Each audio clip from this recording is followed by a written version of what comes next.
What's up, everybody? Welcome to the View from Jamestown podcast edition. This is episode 54, and this morning we are sitting down with TCC's legal and regulatory team. Good morning, guys. Morning. Good morning. We have Karen Benson, who is TCC's legal counsel, and Alex Ryll, who is TCC's EH&S coordinator, both on the podcast for the first time this morning. Or Yes. I guess ever, not just this morning, first podcast ever. Yes, first Oh, yeah. podcast ever. Excited to have you guys on. Thanks. Thanks for having us. Is this your guys' first podcast ever outside TCC too? First? Yes. Very first. Oh, no, I guess I did one PSA type of feature when COVID opened up. We did it to inform the world about what we were doing here at TCC. Yeah. Yep. Okay. I remember that. Feels like forever ago. It was. Yeah. A year ago. Yeah, it's crazy to think about. Obviously, lots going on, COVID and non-COVID related. So I know you two have been exceptionally busy, obviously for the past year. And, again, whether it's COVID stuff or just kind of everything going on with trade, tariffs, regulations, all kinds of stuff going on. I think off the bat, maybe Karen, if you want to start first, just give a little introduction, background on yourself, as well as your kind of day-to-day Sure. role with TCC. Sure, happy to. So I joined the company 2 years ago in May. I'm an attorney in private practice with an interest and a specialty of sorts in environmental health and safety, and environmental law in particular has been a part of my practice for a little more than 20 years. When I came on board originally, I was going to do things like TSCA and generally environmental compliance, and then my job morphed into a broader range of contracts, insurance, and just environmental matters in general. One of the things I just did that's completely new to my role here is we turned TCC into a certified wildlife habitat. So you can see that my role is pretty broad. Yeah. But my background is in industrial environmental compliance. I spent 10 years at a shipyard doing environmental compliance, and that really informs what I do here today. I didn't know that. Yes, that was a great job. Yeah. Yeah, One of our few Jamestown locals too, from TCC. that's right. I can ride my bike to the office. Yeah. Yeah. Pretty awesome. Yeah, it's crazy to think that you've already been here for 2 years too. Like I think back to, obviously I've been here for 4 years, but I can't picture like not having like bouncing contracts off of you and like regulatory Oh, questions and thanks. stuff. Like it's crazy it's been that long. Mm-hmm. And Alex as well, obviously. Maybe a little background on yourself. Yeah, so I'm the EH&S coordinator here. I've been here about a year and a half. So really my first job out of college, so don't have that much of a background, but I got my degree in biological sciences, and I'm working on my MBA. Be finishing that up soon. Basically, my job here at TCC is to maintain our environmental compliance, and then I also work with Karen on our regulatory compliance. And another Rhode Island local, not a Jamestown local, Yeah. but Rhode Island. Yeah, from Tiverton. Not too far. I guess all this means too that I'm no longer the new guy, which is kind of nice. You guys are the new ones. For a long Yeah. time I was the new guy, but I'm also not the youngest. I guess you're now the youngest one, which is nice. Yeah, it's a little weird being the youngest. Eventually that won't be the case one day. But yeah, obviously, again, appreciate having you guys on the podcast. I think there's a lot going on, a lot worth talking about. Maybe just at a general, before, I know we got some specific topics to talk about, but kind of in a general, what's been taking up a lot of your guys' time? What are the big things that have been happening for the last weeks or months that are really a big focus, for TCC and kind of things that have been happening, whether they're, annual things like renewing some of our regulations and things we're a part of, or new things that are coming up. What's taking a lot of your guys' time? So just what we discussed, I would say, are the two big topics with the new administration would be trade and environmental compliance. Yep. And in trade, we have a new U.S. trade representative. She's getting very, very high marks, Catherine Tai. Lots of experience, unanimously confirmed, and a real strong person to review our trade policies and negotiate trade policies. So that's exciting. And then I think also with the new administration, I would say the environment is a big trend. Mm-hmm. And in my notes, I said, in my opinion, if I had to predict, I think we're going to see more enforcement, more protection for natural resources, a lot of reviewing of existing policies. So, and finally, I guess I would predict integration. I think it's pretty obvious if you look at the media coverage of this administration that there's a big push on climate change and climate protection, and I'd say we'll see that built into infrastructure projects. So those are a couple of the things that I think are a consensus. They've definitely, well, they started the risk evaluations a few years ago, but they'll definitely ramp those up and be looking into more risky chemicals. Mm-hmm. What does that mean, risk evaluation? So they're basically doing like a background check sort of on the chemicals. Okay. So they're seeing like how it affects workers, how it affects the environment, if they should put more regulations on the chemicals, that sort of thing. So obviously there's a list of chemicals that maybe have no regulations, a list of chemicals that have some sort of regulations, and seeing if those are correct or if one needs to go this way or that way. Yeah, if they should take the chemical out totally. Yep. And the risk evaluation might consider something like, this chemical does not pose an immediate danger to, if it's airborne, for example, and it might not be a risk to the workers.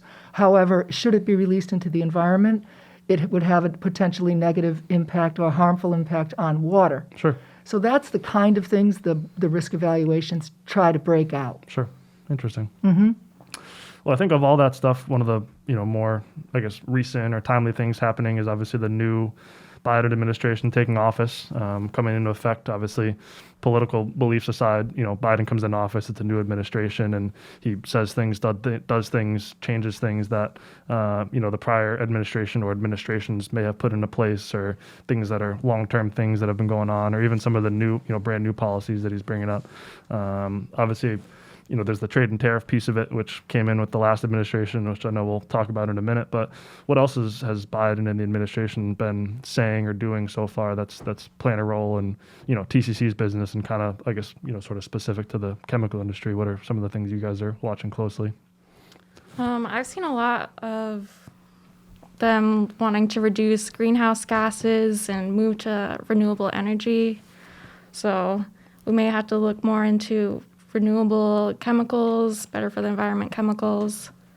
I saw on their agenda it includes the negotiation and implementation of strong environmental standards that are critical to a sustainable climate pathway. So basically, they're looking to not harm the environment as much. So bio-based products are going to be popular, safe to say. Another thing that I identified, and I think it remains to be seen how helpful it'll be for our industry, but with the constraints we've seen on importing some of our products, and we know those same products are available here in America, I would say the executive order that the president signed back in January, the Buy American order, it's a continuation of an existing policy. We've had this policy for decades, and it gets reviewed and renewed under each administration. So the one that was signed back in January is it promotes economic growth. It tries to stimulate jobs, and interestingly, at a workers level of jobs, blue collar jobs, things that might impact our industry, like the trucking industry and logistics, the ports, and people who are operating cranes and other equipment to offload the ships that we have our products delivered in. So decent wage is part of this Buy American executive order. It also amends our current standards so that the federal government has to invest taxpayer dollars in our businesses. So that's a good sign, too. And I think those two elements of this executive order would impact the chemical industry. Sure. Mm-hmm. Yeah, and we're already seeing it with a lot of bio-based, products, and specifically, I guess, plasticizers, with TCC's business being a big part of that. We're already seeing, some of our producing partners like Perstorp with a product called Pevelin, which is a bio-based plasticizer, which I know you're very excited about. Yes. And hopeful that we can, really get moving it off the ground. But yeah, we're certainly already seeing it. Companies are either adapting to it or transitioning to, putting a focus on some of these bio-based products and, environmental things that are coming up. So I know we're already seeing the switch, and it's going to be an ongoing thing, definitely. Mm-hmm. So it seems like it's safe to say that what the administration is doing is either catching up or on par with what the rest of the world's doing with some of these environmental things. Well, for sure, they've been doing this in Europe Sure. ever since the EU formed. There's been, a critical look at regulations like these, trade regulations, environmental regulations, worker safety, but also sort of a closed loop for products. And I think that is very much, as Alex said, the trend as we go forward. Yeah. Products like ESO, Yep. I think I have, in my opinion, they have a great future. Yeah. Yeah, something we even just talked about, I think, on the most recent podcast we recorded, the April version, the European biofuel regulations that are coming in effect basically this year are already taking raw materials for things like ESO. We sell, TOFA in the United States, which is a pine-based product, and those products are getting double the value to go into these bio-based applications because of the government subsidies. So we're certainly already, I think, right in the middle of it. Definitely. Something to keep a close eye on. I think regardless of your business, whether you're a distributor like us with some of these products that are coming out to be aware of, or actual producers are going to have to start using some of these bio-based products, I think now's the time to take a look at those. I agree. I think it's a great sales point for consumer products. Yeah. If you're a manufacturer and you're responsibly sourcing your products, I think that's a great marketing tool. And it's not just good for our culture. It's, Yeah. And obviously something else that comes along with the administrations, whether it was the prior administration, the current administration, is the whole trade and tariff world, which could probably be an entire podcast episode by itself if I had to guess. Oh, yeah. I know two of the things we're closely following is the situation with China, as well as with our fiberglass mat business with things going on in Belarus. I'll let you guys take it with, where things are at, what you guys are monitoring closely with the trade and tariff things going on. Yeah. Well, I'll start off with the China trade tariffs, Great. the Section 301 tariffs. So basically, we've seen that they'll be in place for the foreseeable future. Yesterday, I saw that the USTR has yet to begin an agency-level review of the policy towards China. So it's not looking good for those China tariffs that are giving us those 25% extra duties. I have to agree. They promise, the U.S. Trade Representative promises to do a top-to-bottom review, not only of China tariffs, but of all existing tariffs. And they're going to focus on China. We have their commitment, their public statements to Congress to that effect. But as far as the litigation, same as the chances of the tariffs being removed, the Department of Justice answered the complaint just last month, just in March, and it was a very, very aggressive response. They're defending it, and in the seminars and webinars and conversations I've had with attorneys who are involved directly in the litigation, they make a good point. It's not just a matter of policy. The government has to defend this suit vigorously because of the money involved. Yep. If all of those tariffs for all of those years were to be liquidated and returned to people like us in the chemical industry, but many, many other industries have been impacted, Yep. it's a huge number. So Department of Justice, knowing that, has vigorously defended it. So just some dates. They had a joint status conference on the 26th of this month, and that was the takeaway. All the reports that I read said DOJ fully engaged in this aggressive defense. So if I had to predict, the outcome of a court decision, it would be 2 years. Yep. It's going to take a while. Yep. Hopefully, they'll be able to get the exemption process back in place. Yes. Before then, Yeah. for those chemicals that we can only source from China. Yeah. Yeah, and I think one of the biggest things I've seen being on the the sales side and the product management side is it's not so much the tariff itself and the extra dollar amount that it costs from China, it's the uncertainty. So if you could tell me, hey, these tariffs are going to be here for the next 24 months, great, that's fine. Okay, it's going to be 25% more expensive. We'll work around that. We'll plan inventories, whatever. What we don't want to happen is to tell a customer to bring in material and then next week it's 25% cheaper. So that's, I think, been one of the question marks, is especially when they kind of first came on, is they were on, they were off. It was only this list and there was all these lists, and there was just a lot of uncertainty, and it made it really difficult to plan versus if they just said, hey, this is going to be at least X amount of time, you can plan around that. And I think that's the takeaway here. This is one of the few things that both the Trump and Biden administration agree on. Yeah. these tariffs are going to be in place for a while. Yeah. Yeah. Yeah. Which is kind of what we've been, telling people as well is, yeah, lead times are long. Yeah, the tariffs are in effect and it makes things more expensive, but it's the world we're living in. It's not going to go away next week, next month. It's, just something to sort of plan around, unfortunately. Mm-hmm. Agree. So something to watch closely. Obviously, I'm sure all of our customers listening are hopeful that it goes away and, their products come back down, but it seems just something we got to deal with at this point. Yep. Yes. And so obviously, in addition to China, there's things going on rest of the world, whether that's Europe or I know specifically we've been looking at things with Belarus with the fiberglass business that we're doing. But what is the trade and tariff situation kind of for the Europe/rest of the world look like these days?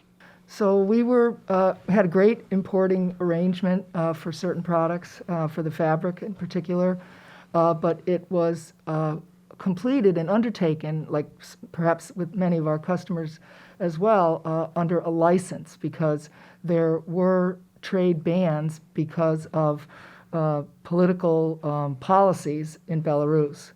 And this license had been renewed for multiple years, I guess since 2015. So, we've been able to import to the United States for many, many years. Unfortunately, the things have deteriorated in Belarus to the point where the United States is no longer going to allow the trade, even with the licensing. Yep. And originally it was going to sunset today, the end of this month, and they've given all importers a sunset period, which is until June 3rd, 2021. So if you have product on the water, you'll have a chance to get it here, submit your application to the trade representative, and have that product imported. So what we've decided to do is look for alternative suppliers. And I know that everyone in our industry is scrambling. But we have a lot of existing bilateral trade agreements with other European suppliers. For example, we have a bilateral trade agreement with Latvia, and they are a country that does this kind of manufacturing. So TCC is trying to work through that supply process, and I think we have identified it. Have you seen an SDS yet for materials? I haven't. I haven't either. But so we believe, though, that we can be importing from the EU in general, so long as we comply with our bilateral trade agreements with EU partners, potential EU partners. Yeah. But Belarus, short answer is that supply is out, is done. Yeah, dried up. I think this is a good time for a little subtle plug for TCC too. I mean, again, 2 years ago, without having both of you guys sitting here, I'd have no idea how we'd be like navigating all of this stuff. But kind of going along, we always talk about security of supply with TCC. It's not just physical availability of materials, it's the resources, the two of you guys and our full regulatory team provide because, again, TCC is sort of a one-stop shop and kind of concierge to the industry. So again, I have no idea how we'll be wading through all this stuff, and hopefully this information is, certainly being received well and beneficial because, I'm even learning stuff today. So I have to give props to our sales team now because they know their suppliers. They have an international contact system where they can source product literally from all over the world. We didn't identify alternative suppliers in the EU. Our sales guys and our purchasing team, they're the ones that identified the alternative. And then what we do is we support that effort to be sure that regulatory is on all fours. So it's a collaboration. Yeah. Yeah. George, can we get Karen on the future marketing voiceover things here? This is marketing gold here. It's true though. So one of the other big topics we had on our list here is the situation or updates going on with OSHA. Obviously, I'm sure probably other distributors and suppliers that are listening, as well as definitely manufacturers and warehouse owners and plant owners are familiar with OSHA, of course. But I know there's some changes and updates happening with the OSHA regulations. So what's going on there? Yeah, so OSHA has their hazard communication standard, and they just came out in February with a proposed revision to it. They're aimed at increasing the worker protections and aligning with the EH&S revision 7. So these would include additional info required for the labels and on the SDSs. Did you have another thing to add about? Yeah. Well, if these regulations, as proposed, were enacted, it would really be a tremendous impact, not just on our industry, but on, as we were saying a little while ago, almost anywhere where you're handling materials. It could be warehousing, it could be at the docks. And yes, in addition to SDS modifications and upgrades, we're going to have to, in our industry, think about the downstream uses of a particular chemical, and do those downstream uses present a potential hazard. This would mean the downstream chemical reaction with other chemicals. And I would suggest that, as an importer or as a broker, we don't even have that information. So it's, in my analysis from reviewing what OSHA's proposing, it's very extensive, and although it's just a proposal, it would mean tremendous changes for us. Yep. In our warehouses, as I say, for example. It would also mean additional training for people who are handling chemicals, byproducts, decomposition. Really, manufacturers are going to have to supply a lot more information to people like TCC Yep. before we'd be able to sell these products. I believe the time to comment on these regulations is still open. Yeah, they And- extended it. Yep, and so, if people who are listening to the podcast want to know more about this, once they familiarize themselves with the possible impacts to their industry, it would be a great idea to comment to OSHA, because that's the whole purpose of Sure. the public comment period. Yep. We should also say that the current practices for handling chemicals do seek to protect workers. It doesn't mean that the potential for downstream reactions is currently being ignored, because it's not. Our current regulations include that. Sure. But this whole issue of identifying downstream chemical reactions, it's a big deal. Yeah. Yeah. And obviously there's a little bit of that already happening, whether it's, we have customers contact us and we get information on what the application is, if you need a USP or a food grade or just like a general tech grade. So there's some of that happening, and it just sounds like that'll be maybe another question or another step in that process of figuring out if we have the right grade of material and where it's going and all that. So certainly something to, so I guess especially for manufacturers and people actually physically handling the material to be aware of and understand the implications of. And I guess sort of to wrap things up, I think that was a bunch of good relevant topics, things that are going to directly make an impact, whether it's this month, this year. I mean, things that are coming up here very soon. Obviously it's just about the end of April here, which is crazy to say that. I guess next week's gonna be May. But what's on your guys' kind of outlook and agenda for the rest of 2021? What are the big things you guys are keeping an eye out for, working on, projects that are coming up, things like that? What's coming up here for the rest of the year that people should be aware of? So there's obviously the China tariffs, which we're always keeping an eye on, see if anything changes. There's also, I definitely take a look at the TSCA risk evaluations, making sure none of the chemicals that we sell or buy are affected by those. And then I'm also keeping an eye on the OSHA revision to see if that goes through. Sure. So in June, there's a specific TSCA deadline. That's a proposed risk management rule for methylene chloride. In June, there's also a requirement that EPA report to Congress on TSCA. Everyone might know, but it's the Toxic Substances Control Act. Sure. And that report to Congress is due for an implementation plan for alternatives to vertebrate animal testing. So some of the information that we see on the SDS sheets is the result of vertebrate animal testing, and that's being phased out. And that's not just here in the United States, that's true all over the world. Yep. In July, we have the TRI reporting. That's the toxic release inventory, but they haven't given us a hard date on that. And that's, again, it's a federal regulation.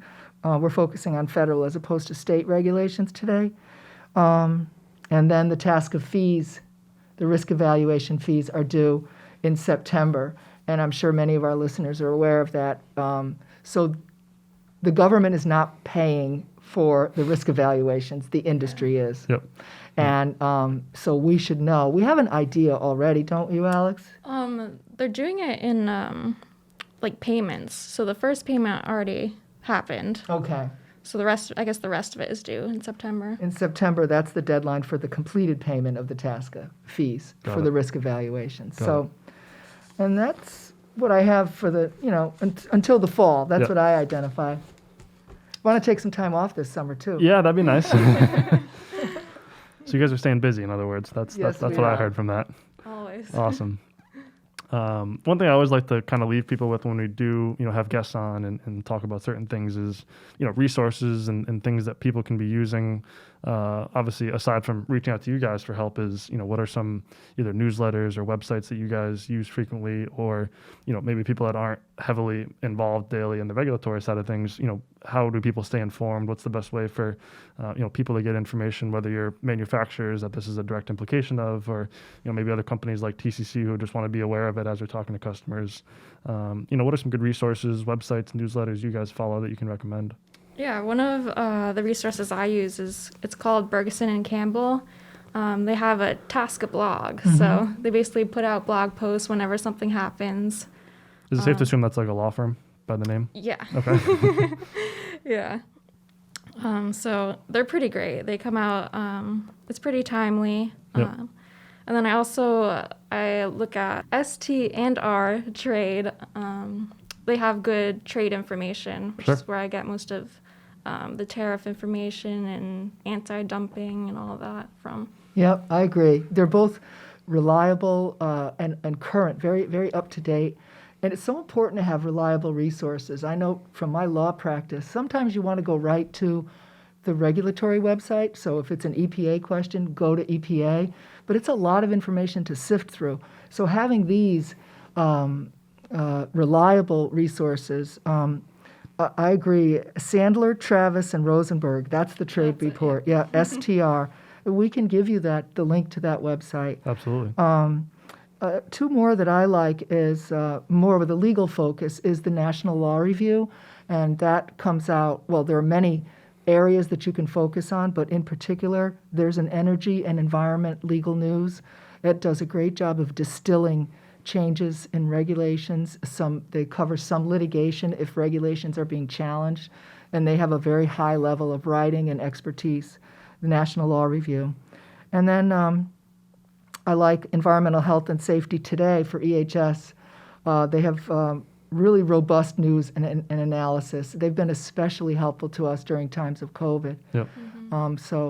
But I echo what you've said, Alex. Having good resources to go to can really make things, especially in a changing, it's a moving target Yep. with OSHA, let's say. Sure. So having multiple sources to consider to help us make good decisions, it's been great. Yeah. Yeah, and obviously I know I have a list of all those resources you guys mentioned. So wherever this episode's being streamed, whether it's on the podcast app or YouTube, scroll down to the notes and we'll have all those links down in there, to be able to share and obviously put out for everyone's general use. Great.